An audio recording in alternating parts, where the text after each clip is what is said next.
warahmatullahi wabarakatuh. Waalaikumsalam warahmatullahi wabarakatuh. Apa kabar hari ini adik-adik?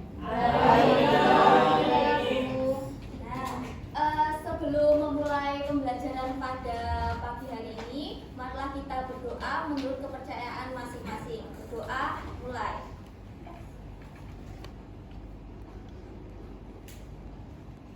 Doa selesai.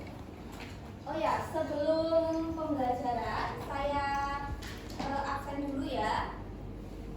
Di sini yang tidak ada siapa deh?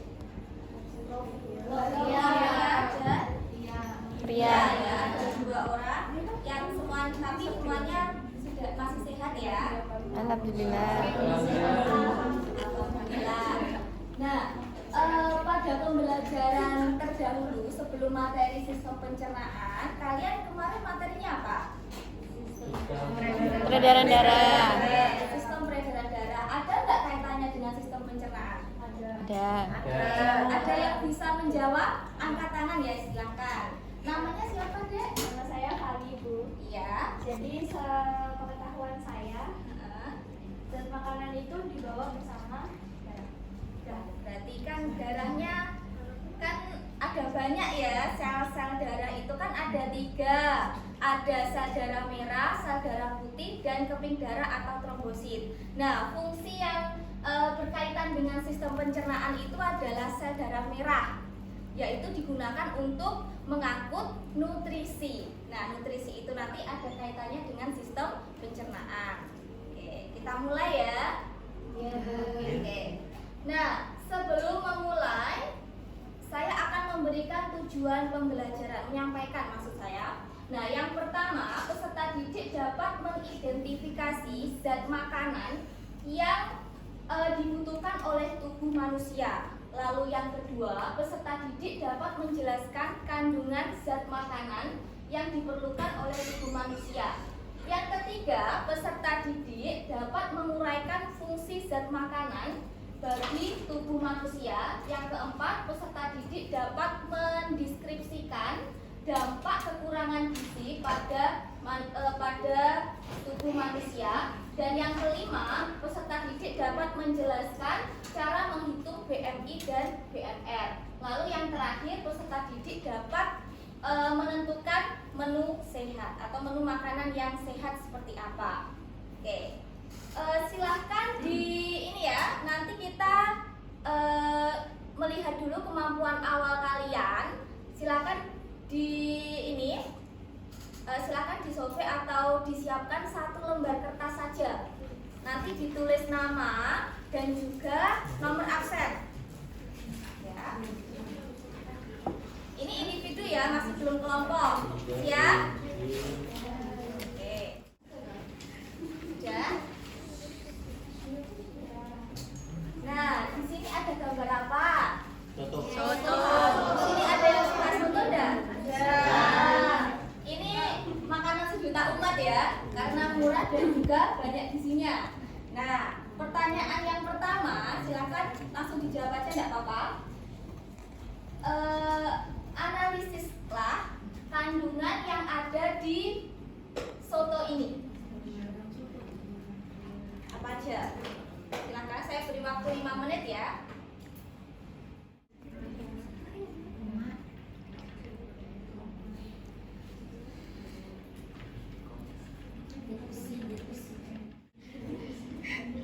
Oke, jangan diskusi loh ya. Ini bukan diskusi, ini pertanyaan pribadi ya atau individu. Jadi sesuai dengan pemahaman kalian. Sebisanya, enggak apa-apa.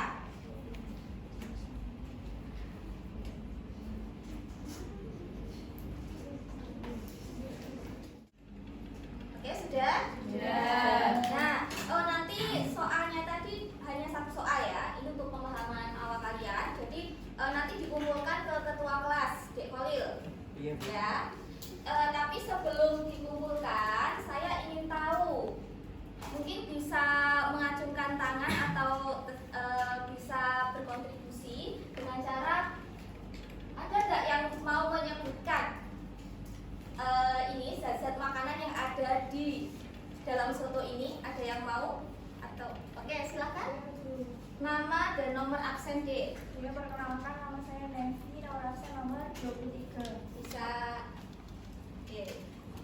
Bisa berdiri. Nah, Dan jadi menurut pendapat saya dari gambar satu ini dapat saya klasifikasikan yang pertama itu adalah karbohidrat. Nah, karbohidrat dalam soto ini terdapat pada nasi dan mie. Ini itu nasinya tertutup kuah jadi tidak terlihat. Biasanya di nasi tidak. Kemudian untuk protein, proteinnya terdapat pada telur rebus dan suiran ayam. Kemudian vitaminnya terdapat pada tomat dan jeruk. Kemudian mineral itu terdapat pada kuah soto. Lemak, nah lemak di sini biasanya itu ada minyak-minyak yang ada di dalam kuah. kaldunya ya. Iya, nggak tahu namanya itu. Terus untuk serat ada di slide dan ditambah menurut gambar tersebut. Oke. Ada terima kasih untuk Dek Levis. Ada yang ingin menambahkan lagi? Ayo silakan. Oh iya, silakan Dek Yu. Tambahan mineralnya Bu, itu kelihatannya ada ajinomotonya. Oh iya. Oke. Baik. Untuk gambar soto ini itu nanti kalian sama semua ya. Maksudnya itu hampir sama. Jadi pembahasannya mungkin hampir sama ya. Jadi nanti soalnya yang sudah dijawab tadi silahkan dikumpulkan ke ketua kelas ya. Nanti aja setelah pembelajaran tidak apa-apa. Nah, selanjutnya. Nah, tadi kan kita akan membahas tentang zat-zat makanan. Salah satu macamnya itu nanti kan zat makanan kan ada banyak. Yang pertama apa Dek? Karbohidrat. Oke, karbohidrat. Yang kedua protein. Yang ketiga lemak. Yang keempat vitamin. Yang kelima mineral dan air itu ya. Nah, untuk zat-zat makanan ini fungsi utamanya dia digunakan sebagai sumber energi dan juga digunakan untuk pembangun dan pengatur tubuh itu ya. Nah, langsung saja. Ini ada karbohidrat beserta manfaatnya. Ada jenisnya, ada monosakarida, disakarida, dan polisakarida. Lalu protein nanti ada protein apa saja? Protein dan juga protein. Nanti juga ada contoh-contohnya. Nah, kalau lemak ini nanti contohnya ada minyak ya, minyak atau santan. Tahu santan ya, Dek ya? Nah, itu juga termasuk lemak. Oke, lalu ada vitamin. Nanti ada yang larut dalam air dan ada yang larut dalam lemak. Kalau larut dalam air itu apa saja? Larut dalam air. Vitamin C, B. Berarti B dan C. Sedangkan yang larut dalam lemak itu baru A, D, E, K. Oke, gitu ya. Nah, yang ini mineral nanti ada mikro mineral dan makro mineral. Oke, langsung saja ya. Ini juga ada air. Nah, untuk LKPD pada zat makanan nanti ada 2 LKPD, yaitu LKPD diskusi dan juga LKPD untuk uji makanan. Nah, karena di sini kita masih awal, jadi kita masuk yang diskusi dulu. Nah, untuk yang diskusi silahkan membentuk kelompok. Jadi apa saya saja yang menentukan kelompoknya? Jadi nanti ada 3 kelompok aja ya, yaitu yang di sini kelompok 1, yang di tengah kelompok 2, dan yang terakhir di sini nanti kelompok 3. Silakan menuju ke kelompoknya masing-masing.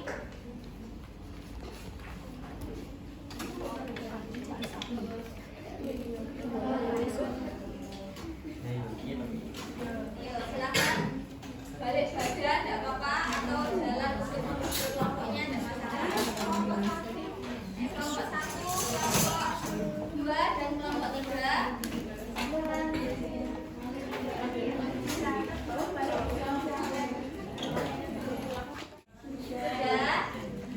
Nah, aturannya di situ kan kan juga ada tujuan ya, tujuan dari LKPD yaitu untuk menganalisis gangguan pada yang disebabkan oleh zat makanan dan juga cara menghitung BMI atau BMR. Tapi kalau di situ saya kasih BMI-nya saja. Nah, untuk cara kerjanya, jadi kalian nanti berkelompok melakukan diskusi sesuai dengan di situ ada artikel nomor 1 sampai nomor 3 itu kalian menganalisis artikel yang ada di berita. Lalu yang keempat, pertanyaan yang keempat itu adalah menghitung BMI. BMI-nya nanti kalian bisa menghitung BMI-nya sendiri atau BMI anggota kelompok, terserah kalian. Nah, untuk mempercepat proses diskusi, silakan kalian bisa berdiskusi.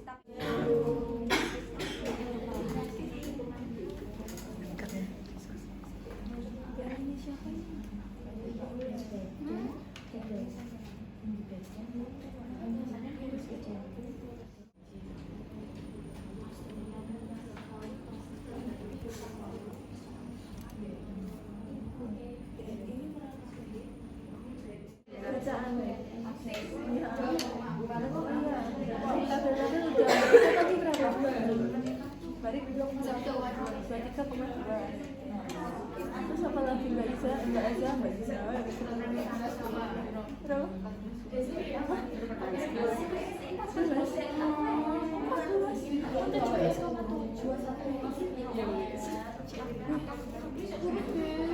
Iya, itu kurus tapi tingkat sekitar. Sama aku tuh teman ngomong Ya berarti penyebabnya ya defisit protein. Kita juga untuk menghemat waktu, untuk yang maju nanti kelompok 1 ya. Silakan. Baik, assalamualaikum warahmatullahi wabarakatuh. Waalaikumsalam warahmatullahi wabarakatuh. Kami perwakilan dari kelompok 1 akan menjawab pertanyaan dari LKPD. Yang pertama, nomor 1, penyebab dari artikel yang sudah disajikan yaitu adalah gizi tidak seimbang. Gejalanya yaitu terjadi obesitas dengan berat badan berlebih dan stunting atau berat badan yang kurang dan kurang gizi. Kemudian solusinya adalah perbaikan gizi dan memperbaiki pola hidup sehat dengan gizi seimbang. Selanjutnya untuk pertanyaan nomor 2 berdasarkan artikel yang sudah disajikan, penyebabnya yaitu kurangnya asupan nutrisi, gejalanya yaitu pertumbuhan lambat atau stunting. Solusinya yaitu dari usia bayi harus diberikan gizi yang seimbang serta adanya sosialisasi stunting kepada orang tua. Baik, untuk selanjutnya pertanyaan nomor 3 berdasarkan artikel yang ada pada soal. Penyebabnya ialah kekurangan nutrisi yang dibutuhkan oleh tubuh. Untuk gejalanya kurus, lemas, dan pertumbuhan anak terhambat. Untuk solusinya ialah diperiksakan ke dokter anak, pemenuhan nutrisi sehari-hari, memperbaiki pola makan, dan memberinya susu. Untuk nomor 4, penghitungan BMI dari anggota kelompok kami. Yang pertama, Laili, BMI-nya normal 22,22, kemudian Farah Halimah kurus 18,29, Fani Nuriski normal 18,66, Herning normal 21,37, Magda gemuk 27,7, Elisa kurus 17,57, Nevi normal 18,75, Rina normal 22,5. Maka dari hasil perhitungan BMI anggota kelompok kami dapat kita analisis ada beberapa orang yang perlu untuk menambah massa ototnya lagi melalui penambahan surplus kalori atau menambah kalorinya, yaitu kepada saya sendiri Farah dan Elisa. Kemudian untuk saudari Magda mungkin bisa melakukan defisit kalori untuk mencapai angka BMT yang normal. Sekian dari kelompok kami, kurang lebihnya mohon maaf. Wassalamualaikum warahmatullahi wabarakatuh. Waalaikumsalam.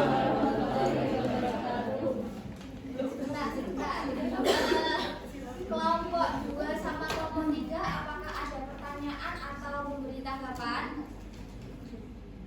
Kita mulai dari kelompok 2 dulu ya. Silakan. Perwakilan. Oke, silakan namanya. Nama saya Ririn absen 28. Oke. Kelompok kami setuju setuju dengan jawaban dari kelompok 1 dari penyebab dan gejala. Kami sepakat karena sama jawabannya. Tapi solusinya kami mau menambahi 1 mungkin karena biasanya kan penyebab malnutrisi dan itu kan biasanya karena ekonominya juga kan kurangnya. Jadi mungkin solusinya bisa ditambahkan dengan adanya program pemerintah dengan memberikan bantuan PMT, pemberian makanan tambahan seperti itu. Jadi dalam berupa makanan seperti itu aja kurang lebih. Terima kasih. Ya, sekali tanggapan dari silakan kelompok 1 bisa duduk karena kan sudah salam ya. Oke, silakan. Ya, beri tepuk tangan ya untuk kelompok 1. Oke, jadi dari hasil diskusi itu kan dapat kita ambil kesimpulan sama-sama ya. Ada yang ingin mengutarakan kesimpulan dari diskusi hari ini? Ayo, siapa yang ingin memberikan kesimpulan? Gimana?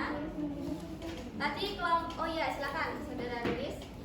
Jadi hari ini kita belajar tentang beberapa zat makanan. Ya. Dari karbohidrat, protein, lemak, vitamin, mineral. Terus juga kita belajar tentang beberapa penyakit atau kelainan akibat dari kekurangan zat makanan tersebut. Sekian.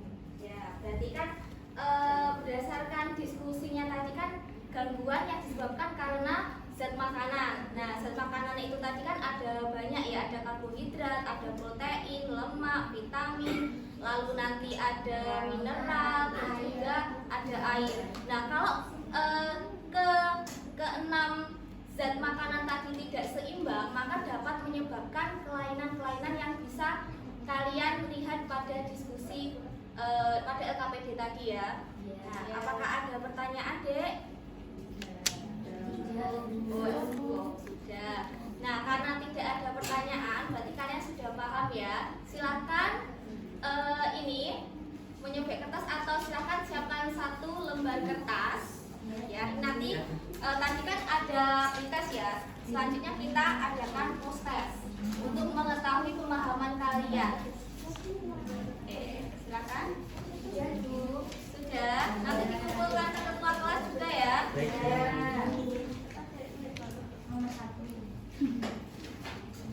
Nanti ada 2 soal saja. Untuk yang nomor 1, berdasarkan artikel yang sudah kalian lihat di bagian diskusi, nah, sebutkan 1 penyakit beserta solusinya. Oke.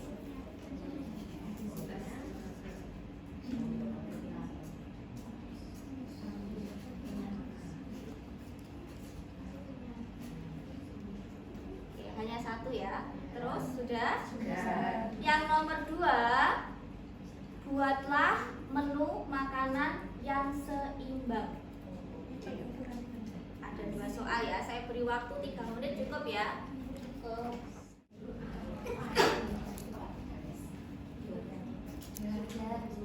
Sudah ya. Jadi nanti akan dikumpulkan ke ketua kelas.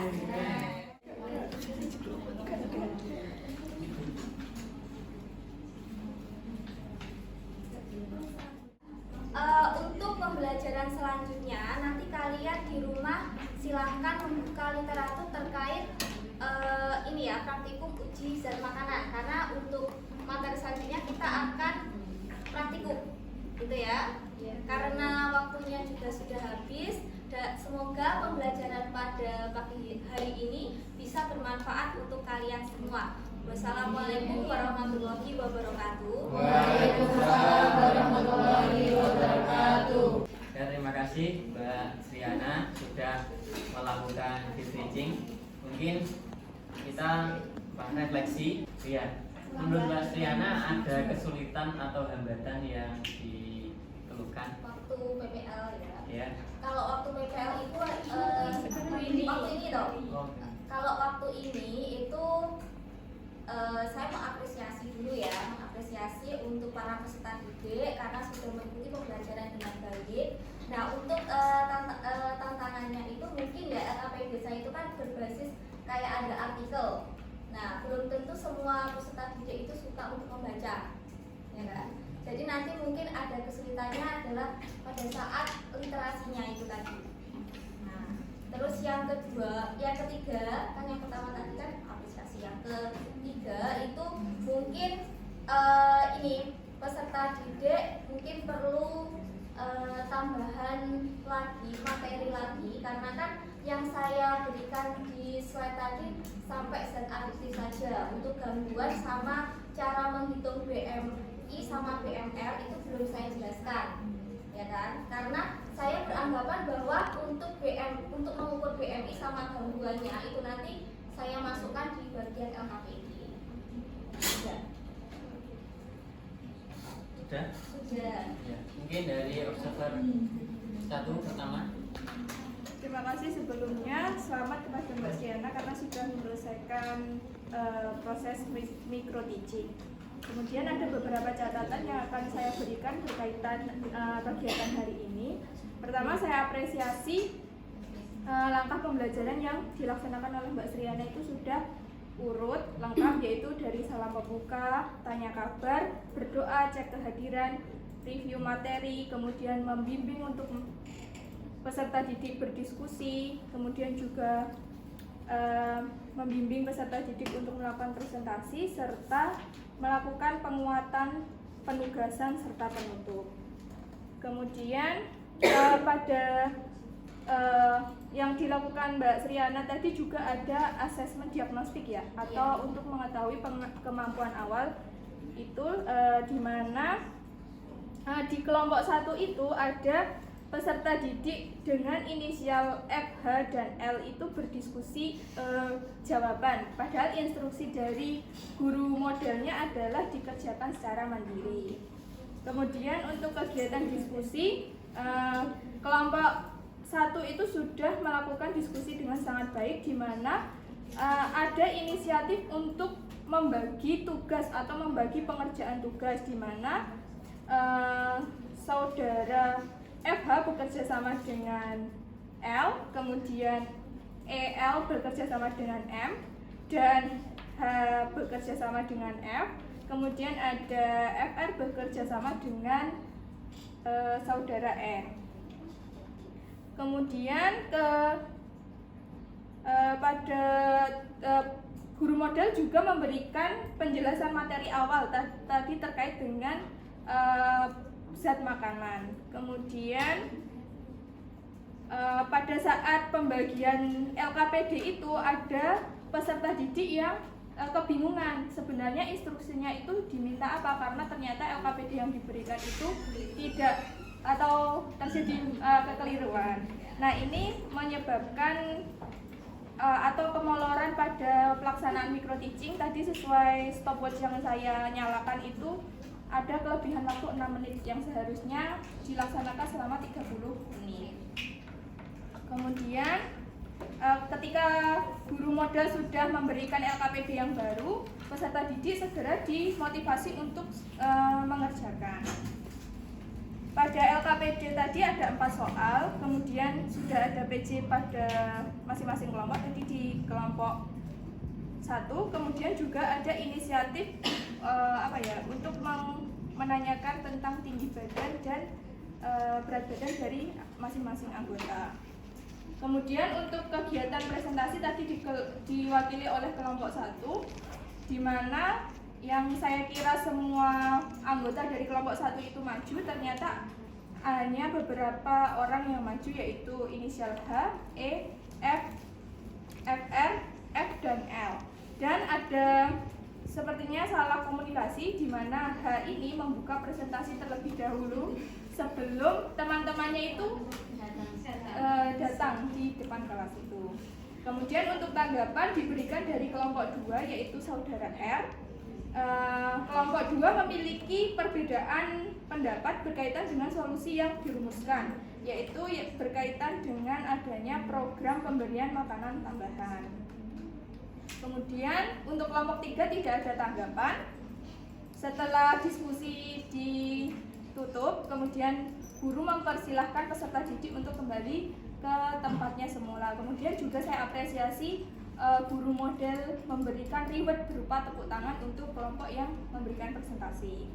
Kemudian juga memberikan tawaran untuk peserta didik agar memberikan simpulan, di mana di sini yang menawarkan diri adalah saudara R dari kelompok 2. Dia dapat menyimpulkan dengan baik. Kemudian juga ada evaluasi atau penguatan materi lagi. Kemudian ada post test yang terdiri dari 2 soal, di mana berdasarkan soalnya itu termasuk kategori soal HOTS, di mana peserta didik diminta untuk menganalisis. Kemudian hasil post testnya diakomodasi atau dikumpulkan oleh ketua kelas. Mungkin cukup itu saja. Terima kasih sebelumnya. Saya kembalikan ke Mungkin dari kelompok berikutnya. Baik, terima kasih atas kesempatan yang diberikan. Sebelumnya saya mengapresiasi kepada guru model yang telah menyelesaikan praktik dengan baik. Nah, di sini yang saya amati selama menjadi observer bahwa guru model sudah melakukan langkah-langkah pembelajaran mulai dari kegiatan pembuka, kegiatan inti, dan kegiatan penutup, dan juga sudah merencanakan pembelajaran dan menyediakan asesmen bagi peserta didik. Kemudian yang saya amati kepada peserta didiknya, dari tahap persepsi yang diberikan guru, peserta didik tampak merespon adanya pertanyaan guru tentang materi sebelumnya tadi yang diwakili oleh peserta didik berinisial F. Kemudian ketika guru model memberikan asesmen diagnostik, semua peserta didik secara tanggap itu langsung mempersiapkan kertas 1 lembar dan ballpoint untuk mengerjakan asesmen. Kemudian beberapa peserta didik yang saya amati itu dari sebelah kanan itu ada yang tampak berdiskusi, dan berdiskusinya itu cukup keras untuk menjawab pertanyaan asesmen diagnostik tersebut. Kemudian setelah melakukan asesmen, guru mulai untuk memberikan instruksi kepada peserta didik untuk mengerjakan LKPD. Nah, tadi juga ada tampak kebingungan dari peserta didik karena LKPD yang diinstruksikan dengan yang disebarkan di WhatsApp itu berbeda. Nah, namun ada satu peserta didik yang tanggap untuk memberikan pertanyaan berkaitan dengan hal tersebut. Kemudian guru model langsung merespon dengan baik dan peserta didik dapat mengerjakan LKPD yang sudah sesuai. Nah, selama peserta didik mengerjakan LKPD tersebut, saya mengamati dari kelompok 2 itu ada yang bagian searching dari sumber internet, kemudian ada yang menulis jawaban. Nah, ada juga yang diam, ada juga yang seperti melamun seperti itu. Nah, kemudian dari yang sebelah kelompok 3 yang sebelah kanan itu ada yang mengobrol.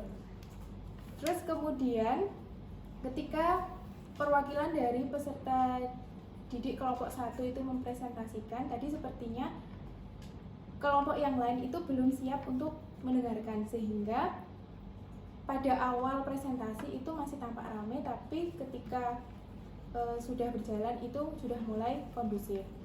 Kemudian dari perwakilan kelompok 2 tadi juga ada yang berinisial R itu sudah memberikan respon terhadap presentasi dengan memberikan kesetujuan dan memberikan solusi. Namun dari kelompok 3 itu belum ada tanggapan terhadap presentasi yang diberikan.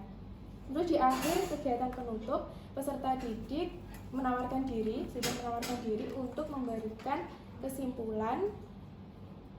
Namun yang saya amati dari diskusi, presentasi sampai di kegiatan penutup, beberapa peserta didik di kelompok 3 itu masih ada yang mengobrol sampai di akhir. Ada 4 peserta didik yang tampak masih ngobrol. Nah, terus tadi tambahan, ketika guru memberikan post test di akhir pembelajaran, itu peserta didik yang tadinya masih berkelompok itu belum kembali ke tempatnya masing-masing. Jadi mereka mengerjakan, ada yang masih hadap sana, hadap dengan temannya, ada yang masih membuka HP dan seterusnya. Nah, sehingga dari situ mungkin bisa dikoordinir untuk kembali ke tempat duduknya masing-masing, baru mengerjakan post test agar lebih kondusif. Nah, mungkin itu saja yang bisa saya sampaikan. Terima kasih. Terima kasih Mbak Tias. Dari Mbak Tias.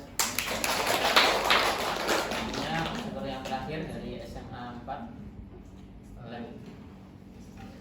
Terima kasih atas waktunya. Yang pertama saya apresiasi apa yang dilakukan oleh Bu Triana, cukup lebih baik dari tadi.